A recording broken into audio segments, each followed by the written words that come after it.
Good morning. The Labour Party is still reeling from its defeat at the general election. It's facing an uphill battle to win back the public. Some say it's even a fight for its very survival. Today we'll speak to the four candidates who think they can turn round Labour's fortunes and eventually walk through the door of number 10. Welcome to the Sunday Politics Leadership Debate. I'm Andrew Neil. Yes, they've applied for what's probably the toughest job in British politics at the moment. They have to convince a wounded party to back them. And at the same time, they have to start persuading the voters that they could be the best candidate for Prime Minister at the general election in 5 years' time. The men and women who've applied for the job are Shadow Home Secretary Yvette Cooper. Liz Kendall is Shadow Health Minister. Shadow Health Secretary Andy Burnham. And Jeremy Corbyn is a Labour backbencher. Now, in a moment, the candidates will be setting out why they believe they've got what it takes to lead Labour. But first, here's a reminder of how we got here. Ed Miliband lost the general election and lost it badly. Labour won 26 fewer seats than in 2010, while the Conservatives triumphed with an overall majority for the first time since 1992. Mr Miliband swiftly fell on his sword and resigned, triggering a leadership election. Because the party needs to have an open and honest debate about the right way forward without constraint. His resignation prompted a flurry of criticism and soul-searching within the party, as some warned it could be locked out of power for a generation. One of the early frontrunners, Chuka Umunna, dropped out just days into the contest, citing unwelcome media attention. And late entrant Jeremy Corbyn squeaked through the nominations process at the last minute after some in the party called for a wide debate. Since nominations closed, the four candidates have been speaking at hustings in front of Labour supporters up and down the country. But acting leader Harriet Harman said this leadership contest would be different from 2010, with a series of open, televised debates to ensure it's no cosy contest. Think not who you like and who makes you feel comfortable, but think who actually will be able to reach out to the public and actually listen to the public and give them confidence. In August, ballot papers go out to Labour Party members, supporters who've paid £3 and union members who've registered to take part. We'll find out who the winner is in September. Over the next 50 minutes, you decide who's got what it takes to be next Labour leader and a future Prime Minister. Yes, when acting leader Harriet Harman launched this contest, she said that she wanted the voting public as well as Labour Party members to get to know the candidate. So we're going to ask the four of them to introduce themselves and set out why they're the right man or woman for the job. Here's an example. I'm Andrew Neil, and I've covered every Labour leadership contest since Jim Callaghan in 1976.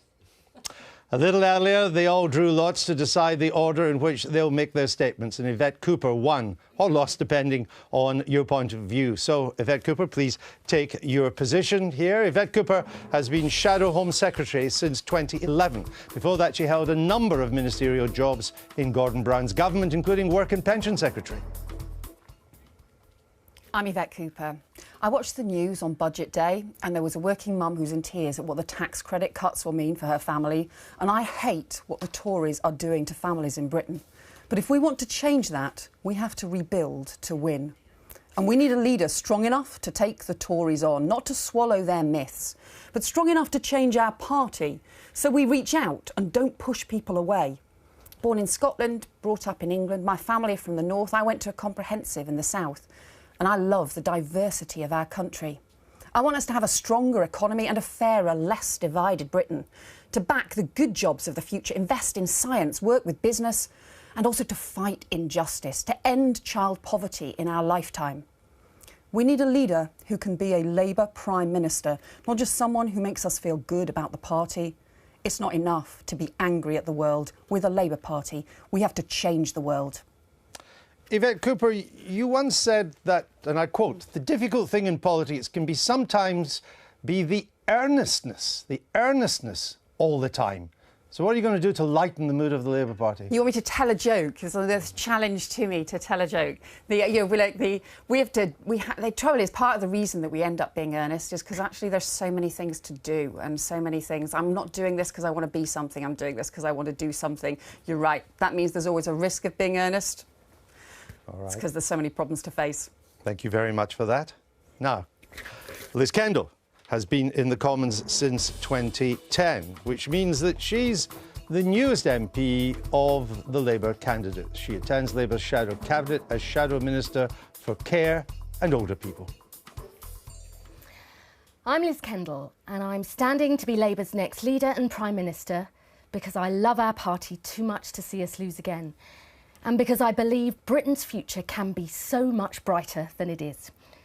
I want to lead a country where everyone has the chance to fulfil their potential, no matter where you're born, what your parents did, or the colour of your skin. That's how we make our economy stronger and our society fairer. But we can't put our values into practice because we lost the election. People didn't trust us on the economy or with their taxes. And we didn't have a positive vision of a better life that everyone could feel part of. So I won't pretend that more of the same with a different face will be enough to win next time. And I won't stay quiet while some try and turn us into an unelectable party of protest. So let's make a fresh start, win in 2020 and change our country for the better. Liz Kendall, you've said before that you love rap music and you often listen to Public Enemy in the Commons chamber.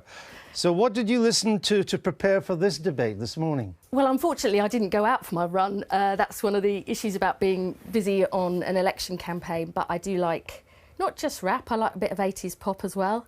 Anything that gets me going in the morning. Very well. Thank you for that. Now, Andy Burnham has served as both Culture Secretary and Health Secretary in Gordon Brown's government. He's been Labour's Shadow Health Secretary since 2011. I'm Andy Burnham. I am standing to change Labour, but also to change politics. I know you are fed up with politicians speaking in soundbites, with parties that all sound the same. While life has been getting harder and the challenge is bigger, politics in this country has got pettier and smaller. No wonder we look out of touch. Westminster has done nothing as the dream of home ownership has died for millions. It has discriminated for decades against young people who want a technical education. And it has turned its gaze away from people and communities most affected by immigration. Well, no more. I will put Labour back in touch with people. I will speak for the whole country, and the Labour Party I lead will get back to doing what it does best and provide something in very short supply in this country right now: hope. Andy Burnham, you've said, I'm a prima donna. I'm well known for letting others put in the hard graft. I like to do nothing for 89 minutes. Now, that was you describing your football style. Is that how you'd lead your party? Well, you might say typical politician. That's the kind of footballer I am. I'm on the 6-yard box, but ready to pounce when the chance comes, and that's what Labour needs. It needs somebody who's ready to seize the moment and put the ball away, and that's the winner that the Labour Party needs. OK, Andy Burnham, thank you very much. Now, of the candidates, Jeremy Corbyn has been an MP for longest. He's held his seat in North London since 1983, but he's never held ministerial office. I'm Jeremy Corbyn. I've been proud to be a Labour MP for the last 32 years, representing my constituents, standing up for justice at home and abroad. I believe that is what the Labour Party is really about. But over the years, we've lost our way. We've been cowed and frightened by powerful commercial interests and very much frightened by the press, frightened to stand up for what we believe in. I want a society where everyone cares for everyone else, an economy that works for all, where no one is forgotten, and I want the Labour Party to be the heart of demanding those things. Our society is moving in the wrong direction. Too much inequality, too much poverty. For too many people, their job and their housing is not a source of security, but a cause of anxiety. We need to change that, and I believe we can. Jeremy Corbyn, you said you want the royal family evicted from Buckingham Palace to more modest dwellings, was your phrase. Would Prime Minister Corbyn be comfortable in the lavish surroundings of 10 Downing Street and Chequers? I think I'd be probably happier at Road N7. Very well. Jeremy Corbyn, thank you very much. Let's get to the debate. We're going to start now with the economy. Liz Kendall, was failing to admit that the last Labour government spent too much in the run-up to the great crash. Was that your biggest mistake in trying to overcome the view that Labour couldn't be trusted on the economy? No, I actually think our biggest mistake was take too long to realise that the scale of the deficit and the debt, which was caused by the global financial crisis, not by Labour's spending, that would mean tough decisions for us, and that over the last 5 years we talked the talk but didn't actually show the difference that we would make or the tough decisions that we make. And I think that's more of a problem. That's why people think... But were you spending too much before the Lehman Brothers crash came? Yes, I think we should have reined spending in before the crash, but that didn't cause the crash, which was global. And the reason for the deficit and the debt is we had to put the money into the banks, because if we hadn't done that, all of our money and businesses' money would have gone. But the real problem for us, Andrew, was over the last 5 years, we didn't seem to wake up to the fact that tough decisions would have to be made or to set out an alternative. And that's a real problem for us in future, because if we keep saying what we have over the last 5 years, over the next, we'll get the same result and we'll lose. Andy Burnham, you've now admitted that Labour spent too much in the run-up to the crash after all these years of growth. But you did spend the last 5 years arguing the opposite. Why did you change your mind, or are you just a slow learner? Well, I wasn't leader of the party or Shadow Chancellor in that period, but I've said that I believe we spent too much because I was Chief Secretary to the Treasury when Alistair Darling asked me to conduct a spending review where we brought the deficit down. And I've acknowledged that. But our biggest mistake was not to defend Labour's economic record. We ran a strong economy for 10 years from 1997 to 2007. We ran more surpluses in our first term than the Thatcher and Major governments combined. We did fix the roof while the sun was shining, the roofs of those schools and hospitals where water was pouring through.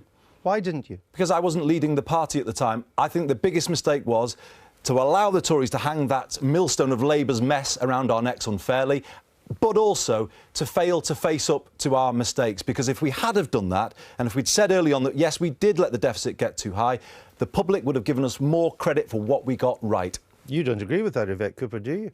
You don't agree the deficit was too high. And if it wasn't, after 15 years of economic growth, in what circumstances would you ever run a surplus? Well, as you know, those 15 years that you talk about, of those, only 10 of those years were under Labour, and 4 of those Labour years, in fact, we did run a surplus.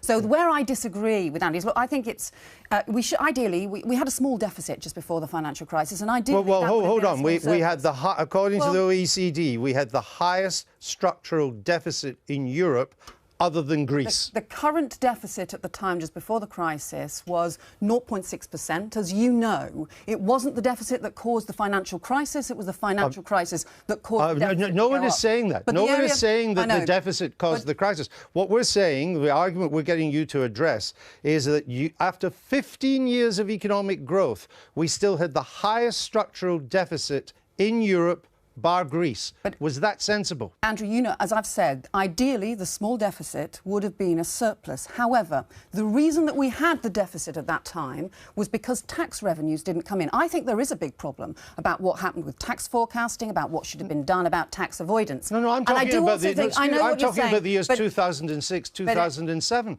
Tax revenues were booming. But hang on a second, you got £84 billion a year alone from the City of London. Actually, they were booming. No, the tax revenues were lower than was forecast, and there was considerable over-optimism in the forecast.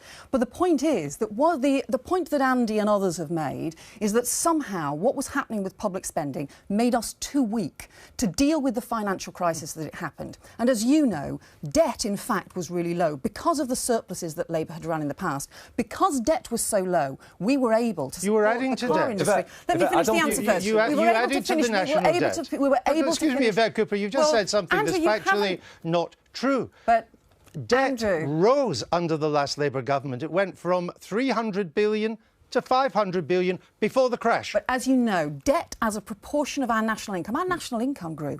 Debt as a proportion of our national income fell. The reason, because debt was so low, we were able to support the car industry, the car scrappage scheme. We were able to cut VAT, support the economy. We were able to give extra help to pensioners through the financial crisis. And most important of all, we were able to stop Royal Bank of Scotland and other banks crashing. So I just think it is wrong to say, as Andy's done, that we should apologise for public spending on our NHS, on Sure Start, on our public services. That did not cause the financial crisis. And we should take on the Tory myths. This is where we disagree, because Yvette just said, ideally we should have run a surplus. I don't think we can be that vague about something this important. It's right to say, in the good times, we should be aiming to run a surplus, as Labour did in our first term.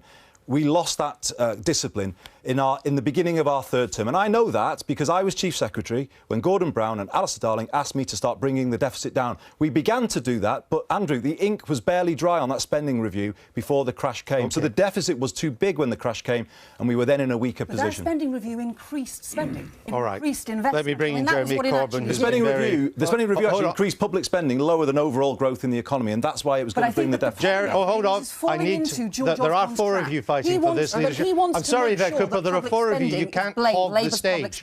Jeremy Corbyn, are there any limits on the amount you would borrow to build socialism? You don't have to borrow to build socialism. You have to grow an economy and have an equal society in order to ensure that we eliminate the most ghastly poverty that exists in Britain at the present time. But you borrow. Don't do it all. Of course, you borrow for infrastructure, you borrow for investment, and the last Labour government did borrow, did invest. Railways, for example, I wished it had invested more in housing, which would have actually been now saving us a great deal of money on the housing benefit bill. But is it right, for example? Is it right at the moment to continue to bear down on the deficit or not?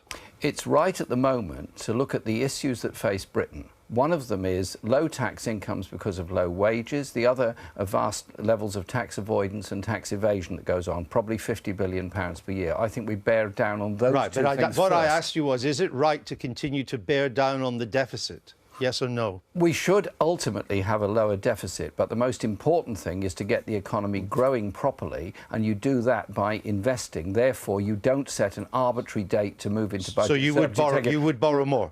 Borrow only for investment in capital projects and infrastructure. You wouldn't borrow to cover current spending? You don't. You try not to borrow to cover current spending. Nobody would ever say never on that, but the general view should be you should borrow for investment. OK. Let me just ask you some questions on some key policies in which you all fought the election campaign to see where you stand now. Would you keep your manifesto pledge to reintroduce the top rate of income tax of 50 pence? I think it's the right thing to do now because the deficit is still too high. But obviously we have to see where we are at the time of the general election. I hope that the deficit will have come down, but we'll have to see what George Osborne has delivered. Liz Kendall. No, I don't think it's right to reintroduce the 50p rate. We all want a fair tax system, but I think the evidence suggests that wasn't bringing in the extra money, and I think it's really good that Chris Leslie, our Shadow Chancellor, has already taken that issue head on, and I agree with that. All right. Andy Burnham. I think it is justified now, particularly when we've just had a budget that's cutting the incomes and the tax credits of working people. How does that look fair to them? We only had it for a very short time. I would bring back the 50 pence rate. It does bring in more money. It would help to deal with some of the problems of spending, particularly in local government. How much would it bring in? About 5 billion. Where does that figure come from? From research that I've had done for me. By whom? By very clever people. Not the IFS, not the OBR. No. Who think it'll bring in a lot less, if anything. You would want more than 50p, wouldn't you? Yes, of course. Ultimately, you may need to go higher, but I think that... How much? I'm not putting a figure on that, but what I would say is we really need to turn the conversation onto the levels of tax avoidance and tax evasion, which are well around £50 billion per year, and that includes closing down tax havens around Britain and in British territories, as well as around Europe, such as Monaco and Luxembourg. What power do you have to close Monaco? We don't, but we're part of the European Union and the French do. We have the Channel Islands, the Isle of Man, the Cayman Islands. What happens if they just went independent? Sorry? What happens if they just went independent? Well, if they go independent, that's their choice. But, but you wouldn't close them down as a tax haven. Well, yeah, hang on a minute. We have a culture of tax evasion and tax avoidance by big business in Britain. And we need to bear down on those businesses. Okay. Boots conveniently moving their headquarters out of Britain to Switzerland. We should charge them tax. You can't close down Switzerland, I assume. No, but you can charge Boots tax for the trade that it does in the UK, rather than this convenient bookkeeping exercise to evade taxation. Let me move on to the next screen. Would you keep your manifesto pledge to introduce a mansion tax? Andy Burnham. Well, I said I thought it was a mistake. The principle is right, because council taxation has not been reset since the early 90s when it came in. So you've got some very high-value properties that are not taxed. But I personally believe the mansions tax sounded envious, politics of envy, spiteful. I would rather have a bigger rebalancing of land and property taxation. And I think the mansions tax was actually the wrong way to do it. Liz Kendall. No, I don't think we should keep that. But I tell you what I wouldn't do, which is the inheritance tax cut that the All right. Tories I understand that, but that wasn't in your manifesto. No, but and I'm asking you about policies in your manifesto. The mansion tax was, and you were against the inheritance tax. You were against the inheritance tax. Jeremy Corbyn, mansion tax. I would much rather we had, instead of a mansion tax, a series of bans for property tax. For higher priced properties. Higher priced properties, which would actually be much fairer and probably bring in more money and be of greater assistance to local. So a general revaluation of property. Revaluation possibly, but more bans, higher income bans or higher value bans would be much more important, actually, particularly in London and the South East. Indeed. Yvette Cooper. I think it was the right policy for the last election because we had to show how we were going to raise the money to get the extra nurses, the extra support, Well, the only National raised Health the billion Service that we needed. Well, I think that was important about getting the extra staff that we needed in the health service and important to show where the money was coming from. But I think we should I don't think we should be committed to it again. For the next election, I think we have to look at all of that again. All right, thank you for that. Let's move on to welfare. It's been in the news. Liz Kendall, would you support government plans to restrict child tax credits in future to 2 children? I don't want to see child tax credits cut from poor and low-paid families. But I thought that Harriet Harman was right to say to us as a party, we've lost the election, and one of the big reasons why was that people didn't trust us on welfare. And if we keep saying and doing the things we've done over the last 5 years, over the next 5 years, we will get the same results. So I wanted to support and back Harriet for raising a very difficult issue for us as a party, but she was right to do that. Right, but you could be leader of your party by September when this issue will come back before the House of Commons, in which for future families, no tax credits after 2 children. Would you support that? If we can show how we would pay for it to be reversed, that's at the heart of why people... I'm not talking about reversing, I'm talking about introducing it. Would you support it I or understand, wouldn't but you? if we were to oppose it, we would have to show how would we pay for that if we were in government now. That's exactly what you would ask us. Every journalist would. But that's true of anything you oppose. Of course. And that is my point. That so I'm still not clear if you're going to be for or against it. If we can show how we would make sure that we didn't have to make that decision, how would we fund it, then that's the right way forward. Because if people don't trust us, if they keep thinking you oppose, spend more and more and more, then they will believe they can't trust us with their money. And Harriet was right to raise that. You said that, Yvette Cooper? I'm against it. I think I'm the oldest of 3 children. I've got 3 children. I think there are families with 3 kids who are going to end up worse off in work as a result of this change. That is bad for them, but it's also bad for the economy. But we're talking about and future it's bad families. For the taxpayer as well. Yeah, and imagine, so a family with 3 kids who are doing well, and then dad walks out, and mum's left holding the babies, literally, and suddenly she's going to be able to be struggling to afford her childcare and end up worse off in work. So that's why I think this is a really bad So there should be no limit, in your view, on the amount of tax credit that goes to the number of children you have? I think it's a problem, the government trying to have this 2-child policy. And I'll give you one other example as to why it's a bad thing. They've got this policy which says you can have the tax credit for the 3rd child if you've been raped. Well, what does that mean? Rape victims have to prove to the DWP that their child is the result of a rape or take the forensic evidence to the benefit but all laws system. are difficult to implement at the margin. You're against the principle. I'm against it because I think it's damaging for work. Jeremy Corbyn. I'm absolutely against the principle. We were proud to sign the Convention on the Rights of the Child, which guarantees equality for all children. I think this is an appalling idea. The large families that have living in a degree of poverty, why are we saying that they should be made even poorer because they're a large family? Surely every child What matters. Harriet Harman said, I'm only quoting your acting leader, so don't get irascible with me. No, I wouldn't be irascible with you or her. I'm glad to hear it. This is not Channel 4 News. What Harriet Harman said is if you can't afford the 3rd child, you shouldn't have it. Well, she didn't say that. And excuse me, she was on the Sunday Politics. Well, it was the words to that effect. She did not I think say we're that, all Andrew, grown that's up enough to unfair. know how That is children unfair. come about. And stuff happens, children get born, they should all be cherished, loved and valued. We shouldn't be having the state... So you're deciding. against it? I'm absolutely Andy against Burnham.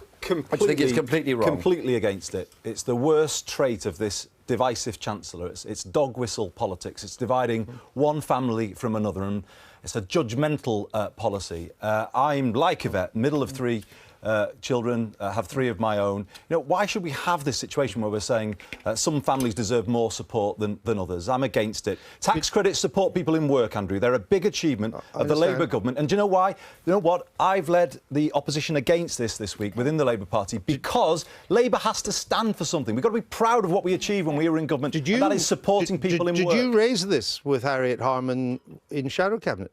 I did, and I said I thought it was wrong.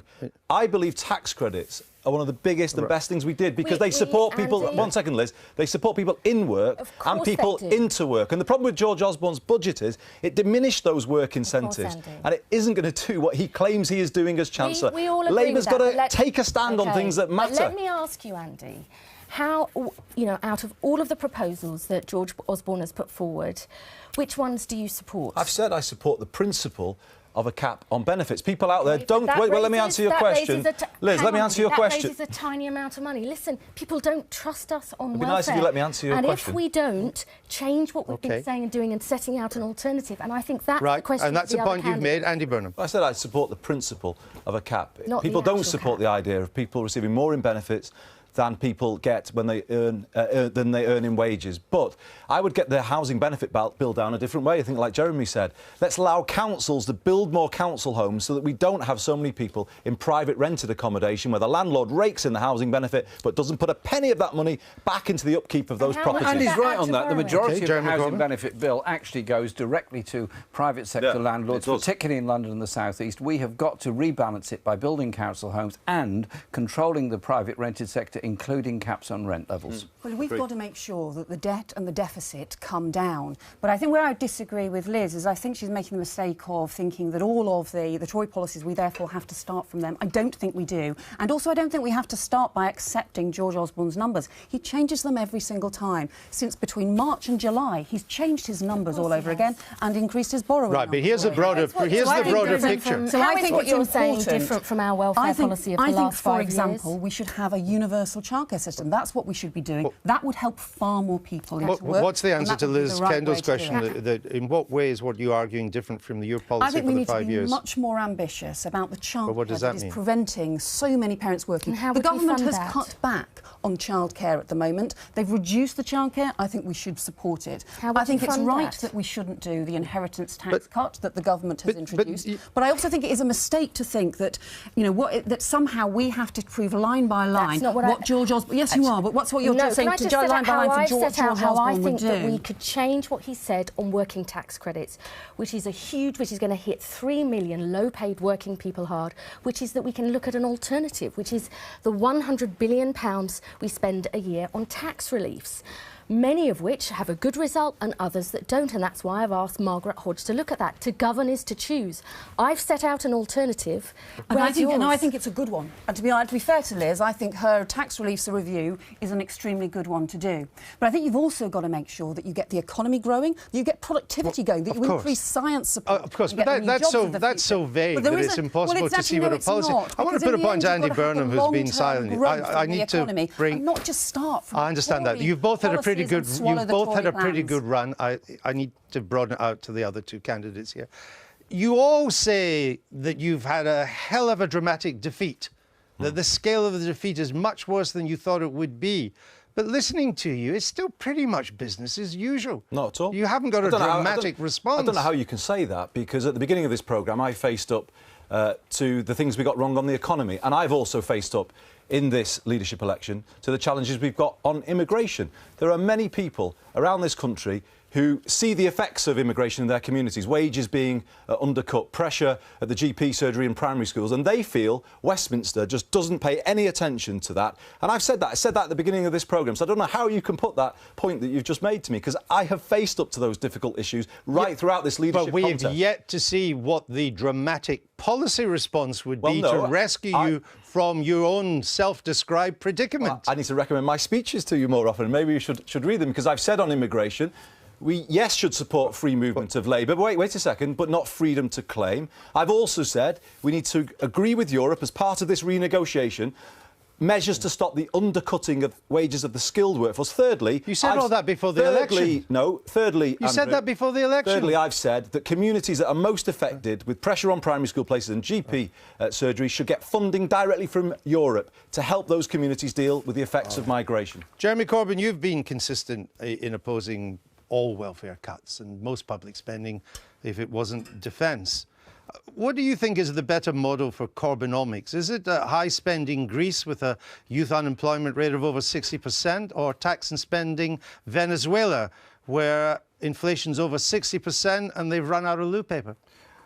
Our economy is nothing like that of Greece or Venezuela, and I think everyone's very well aware of that. I think our problem in the general election was that whilst we were offering a number of very good policies in many areas, fundamentally we were going to be continuing with cuts in public spending. There was going to be a continuation of underfunding local government. There was going to be more library closures, more swimming pool closures, and all the other things that we really dislike under a Labour government. Why have we chosen an arbitrary date to move into budget surplus? I instead would challenge the austerity agenda, because the austerity agenda is fundamentally a political agenda which has led to many of the gross inequalities that exist in Britain today. But we've seen what happens if you just spend in other countries.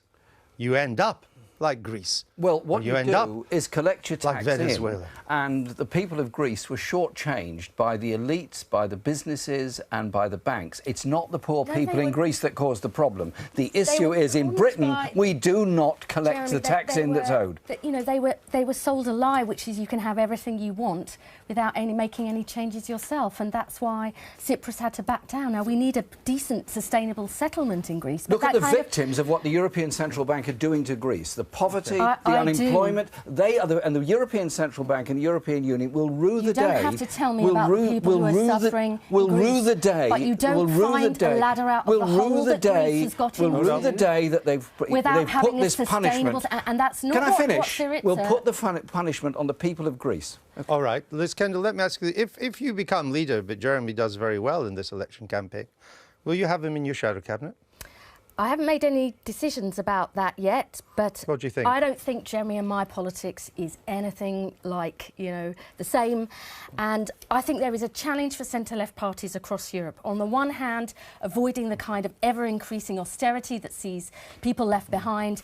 And I have to say the kind of fantasy politics of Syriza, which would see us out of government for a generation. Liz, can I help you on this? The problem for centre-left parties is where they've implemented austerity in Spain, France, Italy, Greece, they've lost office in some cases, lost a lot of members and lost a lot of influence. There's a whole generation out there that do not accept the orthodox economics of austerity and are looking for something different. All right, I understand that. Andy Burnham, would you have Jeremy Corbyn in your shadow cabinet? I don't know if he wants a job. Maybe not shadow chancellor on the back of what he's just said, but I might be open to listen. In your shadow cabinet? I think he said things in this contest that are important and people have responded to, clearly.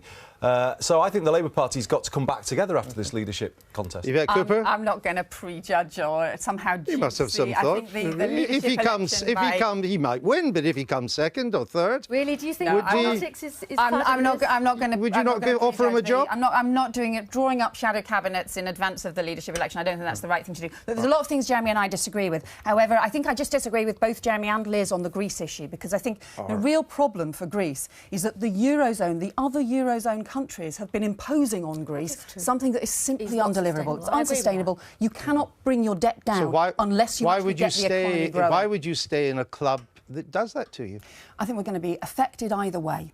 No, I'm talking about Greece. Why would they stay, given what's just been forced on them? I thought you were asking about Britain, right. I think the problem for Greece is that I don't think they should have been allowed to join the Eurozone in the first place. Once they're in, it's so damaging for them. But the rest of the Eurozone... All right, I need to move on, but in fairness, I have to... Jeremy Corbyn, if you win, will you have any of these three in your shadow? I want a very broad church in the Labour Party, and it is a very broad church. I also want... Would you have Liz Kendall? Listen, I want democracy in the Labour Party. I want elections to take place for shadow positions. Do you want to have Liz Kendall? Well, she would be there. Oh, but you and wouldn't I'm sure her. Liz and I could find some common ground on some issues somewhere. See. We may not have the same economic direction. We've still got time to see. How long is this programme going to go on for? We can find that common ground. I think it may have to be a marathon. Talks, let me come on to the campaign and the kind of line, the positions that you've all been taking. Andy Burnham, why do you keep attacking the Westminster bubble when you are a full-time, fully paid-up citizen of the Westminster bubble? Not. You spent your whole working life in the Westminster bubble. Absolutely not. I am one of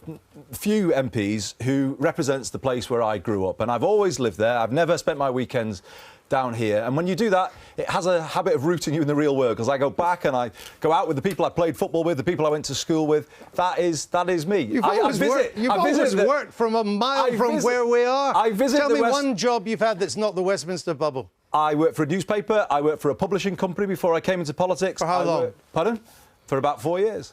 Before I came into politics. What was the publishing company? Baltic Publishing, if you must know. And your first job was working for Tessa Jowell. Oh, it wasn't. As a researcher. Doing your research, Andrew. Do your research properly. You've always been in the bubble. No, because I visit the bubble on a regular basis, but I always go back to my constituency, and that is important. Too many people Every in politics... MP goes back to the constituency. One second. Too many people in politics are parachuted into the places where they represent, and they don't have an authentic connection with those places. And that is one of the reasons, in my view, why politics has lost touch with people, because people don't hear their MPs speaking for them in a way that they can relate to.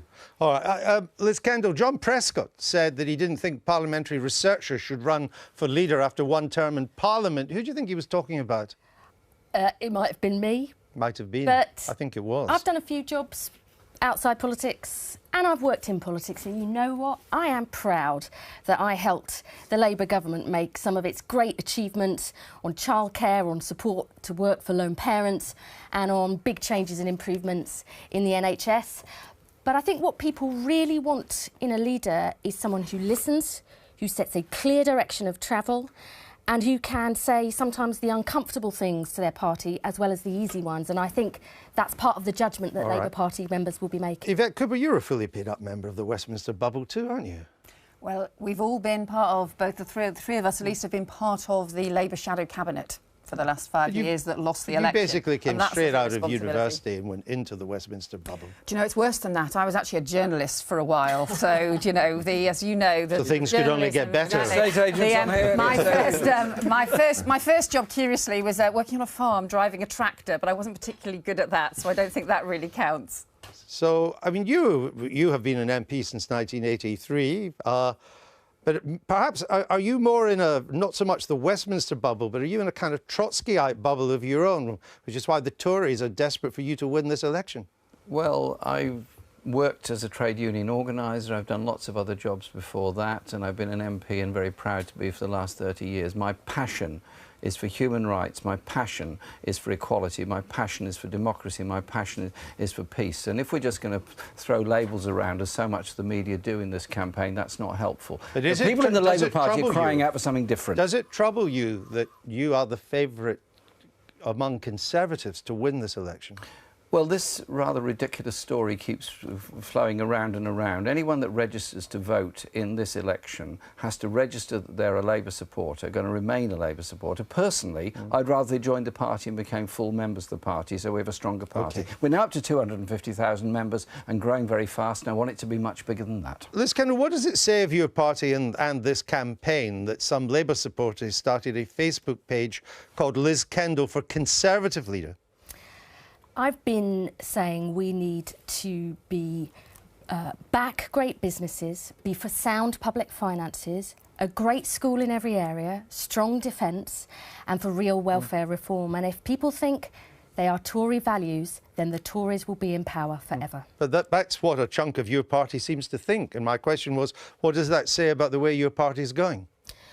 Look, I'm used to criticism. It's never nice, but I'm tough enough to take that on. And we as a party are going to have this debate out, because if we do think those things are Tory values and Tory policies, we won't reconnect with the people who don't trust us on those issues. But this is no party. This is no party for Blairites now, is it? I think party members rightly want us to, move on from where we were in 1997 and 2005. But what I do take from the victories that Tony Blair won and Harold Wilson and in 1945 is that our values remained the same, but we applied them to the world as it is, not as we wish it would be. But Blairite and for we you spoke, has... And the second part of it, Andrew, was that we didn't think it was bad to try and get people's votes who'd voted Tory before. We didn't think that was a bad thing to do. And unless we do get people who voted Tory to support us, we won't be in government. You're now in the and party. We won't be able to make the You're in the changes party of Owen Jones and Len McCluskey. They use Blairite as a term of abuse. Yeah, but there have always been, lots of different views. I mean, you must have seen all the battles in the party over the years. And I'm prepared to have that out. I'm prepared to say that being a modern, outward-looking party that wants to appeal to our more traditional working-class heartlands and Middle Britain is a good thing to do, not just because Andy Burnham and then Jeremy. Liz is making a really important point. Liz is making a really important point because our manifesto was too narrow. The general rule I had at the election just gone. I thought you said it was the best manifesto you'd ever fought under. The general rule I had, I'll come back to that, was that the longer the drive you were walking down to knock on the door, the less you had to say to the people who opened the door. I did say it was a good manifesto, but no, you said the best. In my constituency, I had more to say to people who lived in Lee at this election, but the manifesto didn't say enough to the country. So why is Blairite now a term of abuse? An important point. It's not. In your party? Of course not. It's not. Andy. Well, I mean, you've talked about Labour having lost an emotional connection with people. Yeah. But maybe you're wrong about your party supporters, that lots of them, they're party activists, they do have an emotional connection with Labour. It's just that they're voting for Jeremy Corbyn and not you. No, I'm talking about the public. I'm talking about people who voted UKIP at the election. But the public don't have an emotional connection with any party. Just one second. Only people like you I'm talking about people who voted UKIP in large parts of the Midlands and the North. I'm talking about people who voted SNP in Scotland. Those people are looking at us and they see a party that's out of touch. They see a Westminster elite that has not got its feet on the ground in their communities, and that is what I'm going to change. In the end, we can't win the next election if we just rerun the 2015 election, but we also can't win it if we just try and run the 1997 election again. So this has got to be about 2020 and the future. Only half of Otherwise, the we young will people, not win. We've got to reach out in all directions. Only half of young voters are registered to vote, and that's probably quite a low number anyway, actually turned out to vote. We didn't excite or inspire young people. We disillusioned a lot of working-class voters because we were essentially offering more of austerity and a continuing wage freeze in the public sector. We have to have a totally different economic strategy to win people back to the party. It is a myth to think that if we get all the people who didn't vote to vote for us, that we can form the next government. We have to convince people who voted Conservative and Liberal Democrat and UKIP and to vote the SNP as that well. Is because right. if we don't reach out to the SNP, hold on, let Liz Kendall finish and then I'll come back. Listen, I grew up in Watford, which has now got a 10,000 Tory majority, yet we held that seat between 97 and 2010. The people that I grew up with, my family and friends who still live there, voted Tory because we didn't provide a credible, positive alternative. We have to change in order to get their support back. All right, let me move on now to foreign affairs as our final subject. Now, Jeremy Corbyn, you've invited Hezbollah, Hamas, the IRA to Parliament in the past. You've called them your friends. Is there any terrorist group beyond the pale for a cosy chat on the House of Commons terrace with you?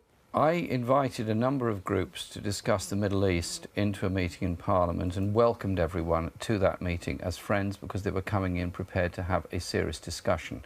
You do not bring about peace anywhere in the world without talking to people who you may not agree with. Look at how we dealt with Northern Ireland. Look what is now being dealt with in Colombia, where the FARC are in negotiations with the government of Colombia in Cuba, and look at the whole process in the Middle East. If you just put people into silos and say, I'm not going to talk to you because I don't agree with you, you will never bring about peace. In what way are you proud to have Hezbollah as your friends, the supporters of the Assad regime? I have met them. I don't agree with many of their strategies or policies. I obviously don't agree with the violence that goes with it, but there has to be the bringing out together of a peace process. You also have to look at the way in which Israel has, how should I put it, bombed the Gaza Strip into it's an appalling, I'm talking about Hezbollah. Mess. Wait a minute, it's an appalling mess, and so there has to be a peace process that brings about reconstruction and brings about reconciliation. You have to talk to people. On Northern Ireland, you didn't just deal with Sinn Féin. You dealt with the IRA 3 weeks after the Brighton bomb, in which the IRA had tried to destroy the democratically elected government of this country.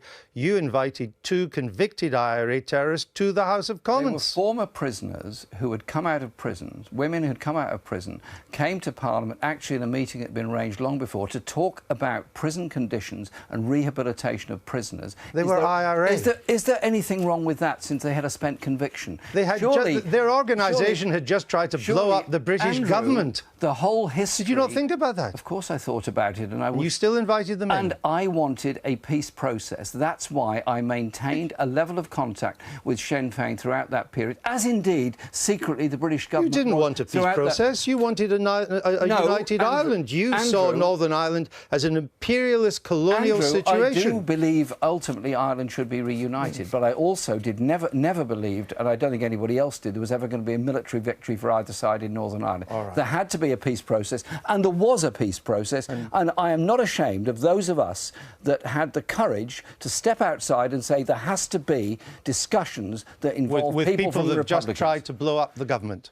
With discussions with people in order to bring about a ceasefire, which did indeed happen, and the second ceasefire finally brought about the Belfast Agreement. Surely that is a good thing, and that's actually a great achievement for Mo Mowlam and that Labour government.